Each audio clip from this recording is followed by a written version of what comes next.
Hari Om friends, Jai Ganesha Deva. In this video, I shall be giving a brief introduction about the famous Kanipakam Vinayaka temple in Andhra Pradesh, India. The Kanipakam Vinayaka temple is a Hindu temple dedicated to Lord Shri Ganesha. It is located in Kanipakam in Chittoor, Andhra Pradesh, India.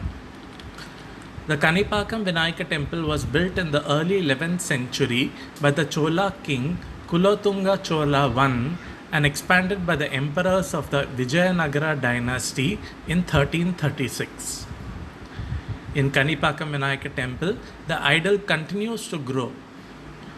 At this moment, we can see only the knees and the stomach of the idol. A fiery devotee offered Lord Ganesha a silver kavacham armor 50 years ago, but today it is too big and does not fit the idol. Kani means wetland and Pakam means flow of water into wetland.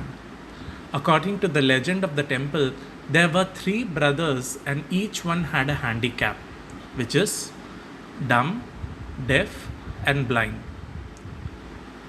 They were earning out their livelihood by cultivating a small piece of land.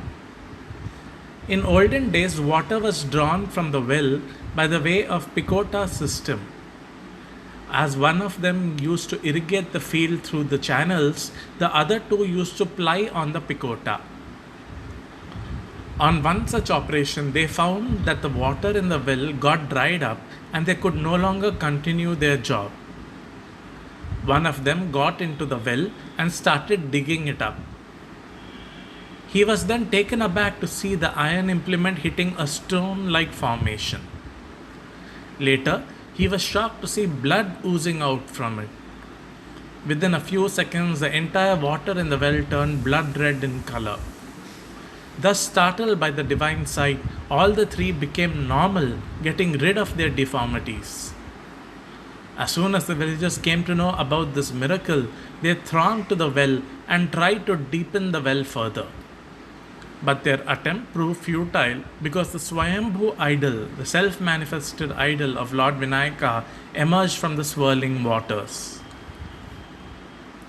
Ultimately, they offered many number of coconuts with all prayers, modestly kneeling before the new idol offered Magal Harathi,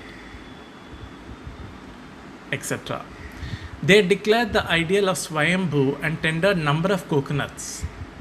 The coconut's water flowed into the channel to a distance of more than 1¼ acres. The indication of this led to the modification in the usage of the Tamil word Kani Parakam and later pronounced as Kani Pakam. Even today, the idol is its original well and the springs of the well are perennial and eternal.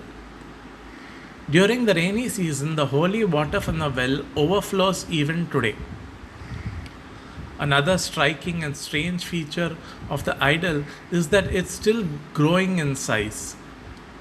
At present, we can see the knees and abdomen of the idol. Srimati Lakshamma, an ardent devotee, had offered a kavacham armor to the Lord 50 years ago, but today it is out of size and does not fit the idol. The holy water from the well is offered to the devotees as tirtham. The legend behind Bahuda river is as follows.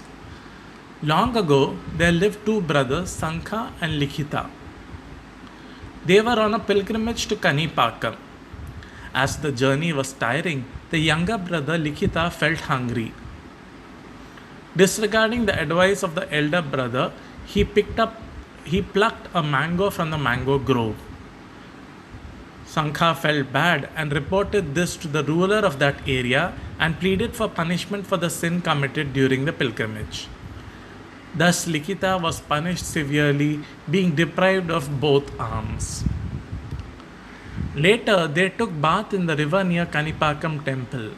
Lo, behold, the chopped arms were restored to Likhita as soon as he had a dip in the sacred waters of the river.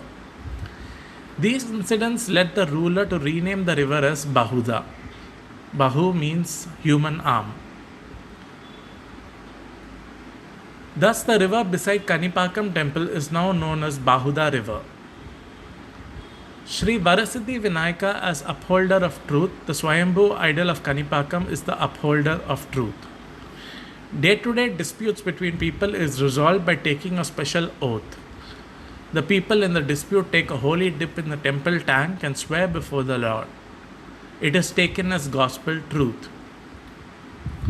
There are instances when the person who committed that sin voluntarily agrees as soon as he had the dip and much before entering the temple itself. It seems the Lord lawns invisibly on the sinner and makes him repent and feel guilty for his sinful deeds.